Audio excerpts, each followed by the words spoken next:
Originally, the plan was for me to release a video either today or tomorrow that was a recap of the amazing weekend I had with the Arcane Secret Cinema event and meeting up with some of the Runeterra devs and other members of the Runeterra community, and I am still going to do that.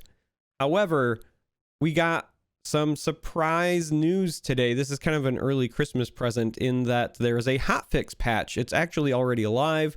Legends of Runeterra has decided that they did not want us to play in the existing meta throughout the entire holidays because the next balance patch is not scheduled until early January, and so they gave us a bit of a treat. So again, these are already live.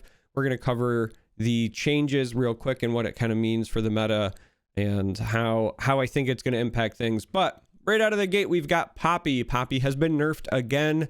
Poppy is now going to be a base 2/3, and then on level 2 will be 3/4. Again, that standard +1/+1.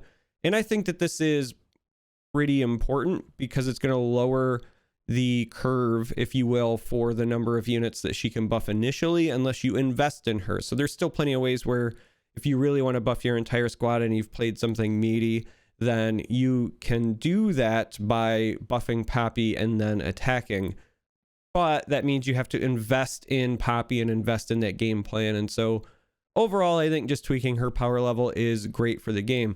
Now, one of the other issues with Poppy as well was that, you know, they made her a little less resilient in some recent patches. And then I said to myself, well, that kind of doesn't matter because Yordle Explorer is just going to turn around and buff Poppy anyway. And so they have also adjusted Yordle Explorer. Yes, I'm jumping past the Gangplank adjustment because I want to talk about this. Yordle Explorer now only buffs the attack of a unit. And so these two working together still kind of give you old Poppy, if you will, but the resiliency is, you know, immediately not there from the Yordle Explorer. So that means that even if they go Explorer into Poppy, if you've got any of these spells that deal 3 damage to a unit, now Poppy is a bit more killable. Now, again, they can just turn around and protect her depending on the deck with something like a burst spell, but the idea here is that they want Poppy to not just come down and buff your entire team immediately and be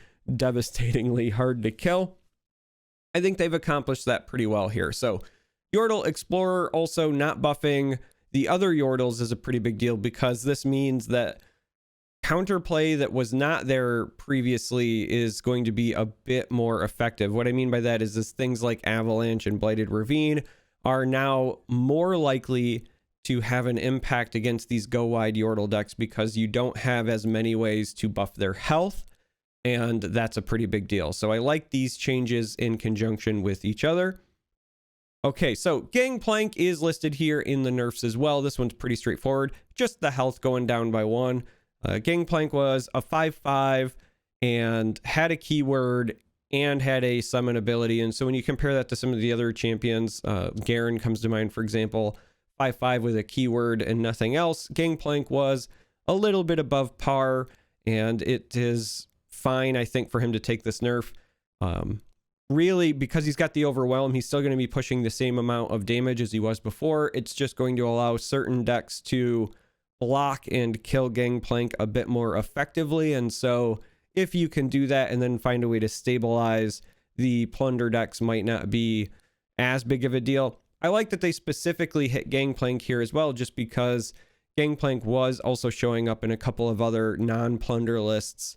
There's been, you know, Twisted Fate Gangplank has been creeping up, and I've seen it included in a couple versions of like Ping City and so on and so forth. So I like this change, and I think that this will help smooth things out as far as like those decks go, because if you're going to be nerfing Yordles and you're going to be nerfing the Kennen lists, and yes, we'll talk about that in a minute, then plunder is likely going to rise up, and Ping City was already seeing some decent success. That might rise up, and so they're kind of preemptively hitting that. And so the last 2 nerfs are in fact targeting Kennen, and we have God Willow Seedling. This has countdown 2 changing to countdown 3. So this just means that when you play the Seedling, you'll still get your copy, but you will not get the next copy, the ephemeral copy, as soon. So it's just kind of like slowing down the pace of the game. Overall, I like this because I think that this doesn't hurt some other neat combo kind of meme decks that I enjoy playing with God Willow. So like the Mirai Great Mother, for example, waiting an extra turn in a list where you're already trying to go the distance anyway and play a control game plan, not that big of a deal. But against a deck like Ezreal Kennen, for example, I think that this is the right call. Now, this last change is one of my favorites because I think that it keeps the spirit of the card while still hitting the consistency of it. So Kinku Wayfinder is now going to be changed to summon 2 different 1-cost units. So before it would just summon 2 1-cost units, even if they were the same. This had been abused in the past to summon, 2 copies of Teemo. Most recently, obviously, 2 copies of Kennen. And so if you've played a Kennen and then you play a Wayfinder and then you end up with 3 Kennens, and then once you start bouncing stuff, it gets out of hand pretty quickly. But this now still in my mind keeps the spirit of the card, but it changes the way you deck build, right? So obviously now if you want to keep using Wayfinder, you will still get a Kennen. And so if you've played 1 Kennen and then you Wayfinder and you get your second one, you still got 2 that you're working with and you can do all that stuff. But now you're probably going to see the Ezreal deck include like Dancing Droplet, for example, just because you'll want to hit something else. And honestly, that deck also benefits from Dancing Droplet. The only reason they were excluding it before was because you wanted to make sure you always hit your Kennen. So I think this is also fair and it keeps within the spirit of the card. Now, I will say this, I'm not convinced that the God Willow Seedling change and the Wayfinder change are enough to, kill, if you will, the Ezreal Kennen deck. I think that it won't be as consistent, but I think it will still be incredibly viable. I think that you will still be able to have success with it, and it might even still be a top tier deck because these are definite nerfs, but they are not massive nerfs by any stretch of the imagination. And so I think that you could still see this work out. The biggest issue is because you don't get 2 Kennens, it means you don't get the immediate 2 damage. So when Wayfinder would get you 2 Kennens, you'd have Mark twice, which means you could target a unit and then target it immediately with your other Mark, allowing you to stun and deal 2 damage to something and get 2 Ezreal triggers.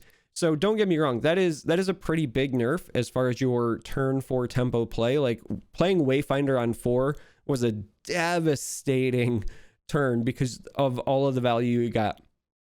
This hurts that, but I think that the deck is still viable. So we will see. Now, that being said, I think you're going to see a lot more experimentation because there are some folks that are going to say like, okay, if I don't have to worry about that massive tempo spike on 4, what can I do now?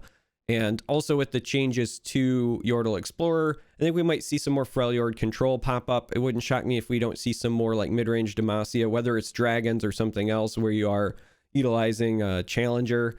I think Pantheon is going to rise in popularity a bunch because that deck was already good. And with these kind of collective changes, it's going to be that much better.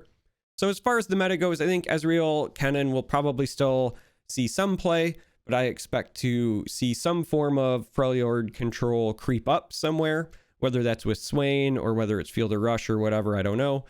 Thralls also has been seeing some play, so it might just be a continuation of Thralls that we see. But I do also expect more experimentation with Ahri now as people look for other things to do, maybe with Kennen or try to figure things out.